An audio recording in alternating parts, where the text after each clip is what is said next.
હા, સપનાબેન પટોલિયા અમારી પાસે 24/4 પહેલા પણ આવેલા અને એમને એમના ડાબા પગની દુખાવા બાબતેની કમ્પ્લેન કરેલી. 24/4 એ અમારી હોસ્પિટલમાં દાખલ થયા હતા.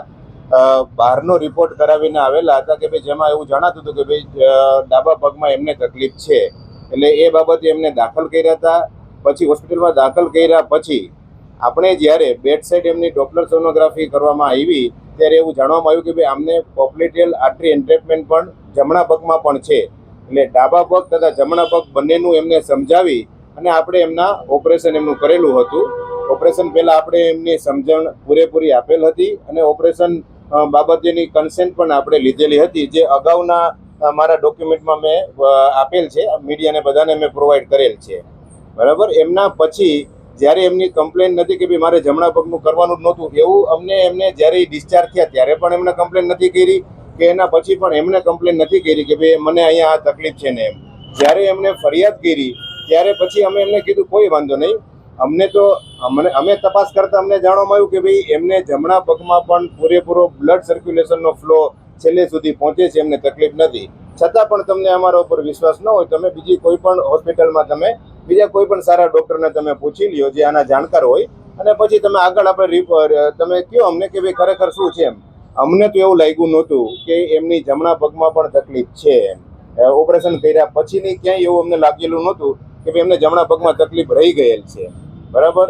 જ્યારથી ફરિયાદ કરી ત્યારથી લઈને અત્યાર સુધી અમે પૂરેપૂરો સહકાર જે કોઈ પણ એજન્સીઓ છે, પોલીસ ડિપાર્ટમેન્ટ છે કે મેડિકલ કાઉન્સિલ છે, બધાને અમે આપેલ છે. અમે પૂરતા એના દસ્તાવેજ, ડોક્યુમેન્ટ, એવિડન્સ બધા આપેલ છે કે શા માટે અમે બંને પગમાં સર્જરી કરેલ છે.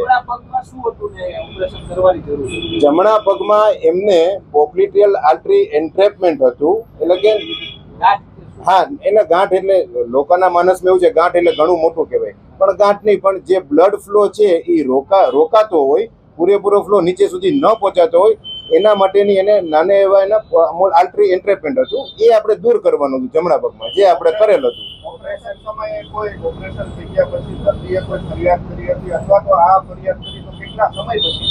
ઓપરેશન પછી એમને કોઈ દર્દીએ ફરિયાદ નથી કરી કે કેમ તમે જમણા પગમાં કરેલ એમ. અને અમને તો જાણ ત્યારે થઈ કે જ્યારે મહિના દોઢ મહિના પછી પોલીસમાં ફરિયાદ કરેલી અને અમને જાણ હતી કે ભાઈ અમને આ બાબતે ફરિયાદ કરેલ છે. હા, ઓપરેશન પછી 2 કે 3 વખત એ લોકો ફોલોઅપ માટે આવ્યા હતા અને ત્યારે તપાસતા અમને એમના ડાબા અને જમણા બંને પગમાં બરાબર જ બ્લડ ઉપરથી નીચે સુધી બ્લડ સર્ક્યુલેશન બરાબર જ અમને લાગતું હતું.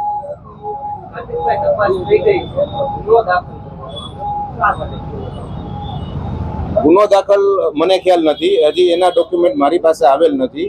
પણ જે કંઈ પણ દસ્તાવેજ મેં જેમ કીધું એમ જે તે એજન્સીને અમારે આપવાના હતા, મેડિકલ કાઉન્સિલને કે પોલીસ ડિપાર્ટમેન્ટને અમે આપેલ છે. ગુનો દાખલ મેડિકલ નેગ્લિજન્સીનો છે. એમાં એવું નથી કે ભાઈ ડાબાની બદલે જમણા પગમાં કરેલ છે, બંને પગમાં કરેલ છે આપણે. અને એના માટે આપણો કોઈ એવો મોટિવ નહોતો કે ડાબા પગમાં કરીને જમણા પગનું કરીને આપણે સરકાર પાસેથી પૈસા લઈએ અથવા તો દર્દી પાસેથી પૈસા લઈએ, એવો કોઈ આપણો મોટિવ નહોતો. આપણે કોઈ પાસેથી પૈસા આપણે વધારે લીધેલ નથી. ઓપરેશન પછી એ સવા મહિને અમારી પાસે આવ્યા ત્યારે ફરિયાદ કરતા હતા. પછી એના પછી ફોલોઅપ માટે આવ્યા, એના પછી આવ્યા. એ દરમિયાન એમણે કોઈ ફરિયાદ નથી કરી કે મને જમણા પગમાં તકલીફ છે એમ. આનો ખર્ચો સામાન્ય રીતે જે પીએમજેવાય કાર્ડમાં જે આપણે જે છે એનો ખર્ચો પીએમજેનું પેકેજ હોય છે 57,200 રૂપિયા. બરાબર છે. આપણે એટલું જ ક્લેમ કરેલું છે આપણે.